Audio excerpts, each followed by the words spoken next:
Welcome back to Our Eternal Journey, Part 2. We finished off Part 1 with this, that of the three oldest institutions in the world, prostitution, government and religion. Prostitution is the most honest. That good government is extremely important in all aspects of life, yet its ill-conceived child, politics, destroys the very thing which gave it birth. That religion is man-made and is about control and power by those who govern it. That in controlling a person's soul, religion has true power forever over you, or so they would have you believe. That in controlling a person's environment, government can make happen whatever it wishes. That wish is very seldom, if ever, the wish of the people they govern. That in order to break out of a negative situation, you have to break out of the negative situation. That when help is requested from the heart and soul, it invariably arrives, but not always as we expect it. There are no greater or lesser people in the eyes of the Eternal. There are only greater or lesser souls, and that is through choice. That good and evil, light and dark, love and fear are the opposite ends of energy which control life. That evil is the absence of good, that dark is the absence of light, that fear is the absence of love. That from before even the very first breath of life, these energies influenced us. That through life circumstances arrive which test us, like a crossroads. Do I turn left or right? Will I do the right thing? Is it really important if someone else gets hurt? And so on. All the time we are shaping how our lives will be. Once a step is taken which causes pain, hurt or upset intentionally to another, then it becomes easier and easier to do it again and again. The accounting and balancing may be temporarily forgotten, yet they are ever present. However, it is never too late to change for the better. That is as long as it is an honest and sincere change. That without these tests and pressures of evil, of darkness, of fear, we would never have the opportunity to push ourselves beyond our comfort limits. Yet when we do push ourselves, we know our life can never be the same again, for we have moved forward on our eternal journey. That even the most guilty share the same eternal energy as we do. It may have become obscured. However, redemption is certain within the context of eternity. That pureness of heart and soul are the most powerful therapy, as the light must always dispel the dark. That ambition is an integral part of the human condition, even if that ambition is not to have ambition. Most people have the ambition to strive and be better than they are, yet ambition has caused much grief to many. Those that are told they need to be more ambitious by those who appear to have their best interests at heart cause a feeling of inadequacy to the person concerned. Those whose ambitions take over their lives, causing misery for those caught in its path. This type of ambition tends never to bring pleasure, for once a goal is achieved, the next goal becomes all important, and casualties of this ambition are never an issue. Those that have positive ambition tend to see the wider issues and consequently build their successes on a solid foundation. Being comfortable within themselves, they are happy to share their success with others, thereby consolidating their position, both in the present and the future. That those who feel inferior to others accept it because they believe it of themselves. In some respects, it is a false comfort, for they know others do not expect much of them. Yet, what do they wish for themselves? Do they ever imagine the roles are reversed, and it is they who are respected by others? The very essence of this situation of being lesser or inferior is to do with conditioning. Each person is conditioned in one way or another. The extremes are totally superior to totally inferior. It begins at birth and how we are treated by those closest to us. Words like, "you are stupid," "you are useless," and when said often enough, create deep wounds which are very difficult to heal and can last throughout life. Of course, situations in life occur also which cause us to question our ability, and that is a very healthy occurrence. At least it can be if there is a positive outcome, or the outcome, no matter what it is handled positively.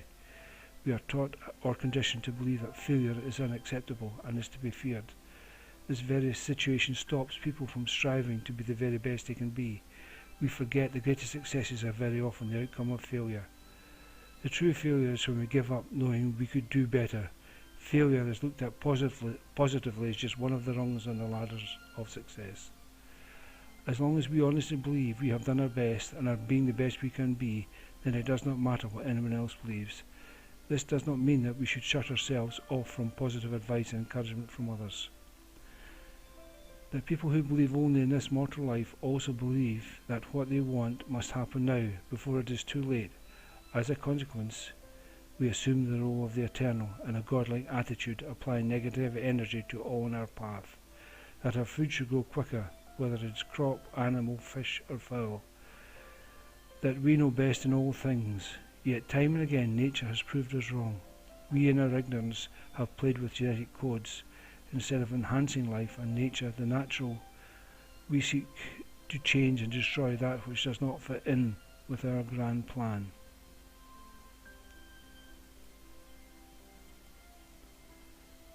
This is not to say progress is bad. On the contrary, progress is not just good but essential. It is what some see as progress, others see as a disaster waiting to happen. As with all things, living in harmony with creation is far superior to usurping creation's grand plan. Now you may ask, what plan? One only needs to look at nature and the universe to see that instead of chaos, for we are limited by our own imagination, there's a great design in all aspects of the universe, and how could it be otherwise?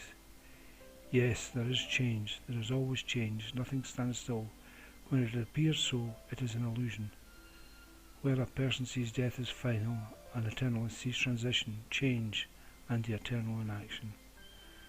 That there exists in the human mind the illusion of a perfect life, where there are never any problems to overcome, no pain, no death, no trouble with other people, and many other issues. As many issues as there are people, for all people's views are personal and different.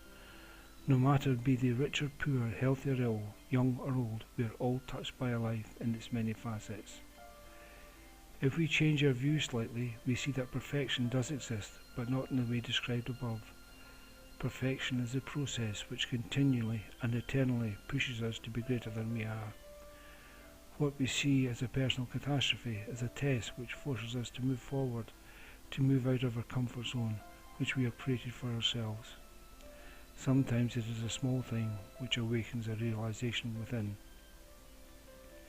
By changing our perception slightly, what was seen as a negative before, we can now see as a positive, then life smiles. When we accept the positive nature of events, although it may not be clear at the time, then life becomes richer.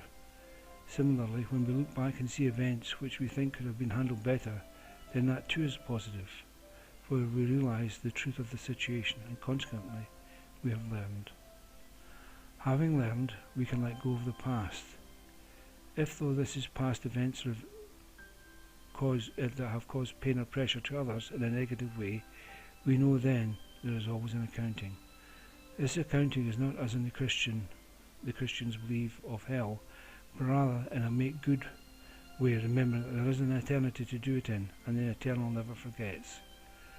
This does not mean that one should reawaken an old wound that they caused in another, so that they, the one who caused the problem, should feel better. Making oneself feel better at another's expense exacerbates the problem. It doesn't make it go away. Understanding, blended with love and compassion, normally show the best way forward. That happiness is transitory, and in recognizing this fact, it is okay not to be happy. However, not being happy is not necessarily the same as being unhappy, feeling miserable or depressed. These too are transitory states, although it is hard to remember this fact when one feels unhappy, miserable or depressed. The best feeling of all is peace, inner peace. In inner peace one recognizes the transitory state of all things, of all feelings. With inner peace one may still feel happy or sad, however they remain only for a brief period, as one always returns to inner peace, which is in its own way a type of happiness. Inner peace is like the game of squash, where the person who controls the T-square, inner peace, controls the game, life. The other player has to run all over the court trying to get the shots which will give them control of the T-square. This is life to the majority of people. The person who controls the T-square controls the court, the shots, and how hard the other player has to work. All the other less experienced player can do is try to keep up. When you are not in control of the T-square, all you can ever do is react. In life, we never, or almost never, make the best decisions when we feel life has spiraled out of control. In finding inner peace, one tends to make better decisions and upset less people in the process. It is not a guarantee that life will always be smooth. Remembering what has been said before, however, it can become immensely more enjoyable. There are those who try to find a form of happiness or peace, even of feeling dominant, by introducing external substances to their body and mind. These substances shut off their true reality, replacing it with a false sense of reality which only makes things worse, not better. In trying to escape from reality, we make it a burden, and not reality as it should be. If we accept the true reality for what it is, then we can move forward and embrace life. In embracing life, we banish the shadows which haunt us. That if you feel powerless, then you are powerless. Inner peace has gone because you have relinquished it. Even though something may be out of your control, doesn't render you powerless. Truly, the only power you can exert is that power over your own being. In this way, no one else can exert any power over you in the spiritual or mental context, and therefore you are always free. Your physical being may be imprisoned, however no person can imprison your spirit or mind unless you allow this to happen. Thus, we always retain our natural dignity. That there is a training method which nourishes the body, mind and soul, and helps to bring about inner peace. This training method is based on something which each person has done all their life. It is the first physical thing we do as we enter life, and it is the last physical thing we do when we move on to the next stage of our journey. This is the end of part 2. Thank you very much for joining me, and I hope you will join me again soon for part 3.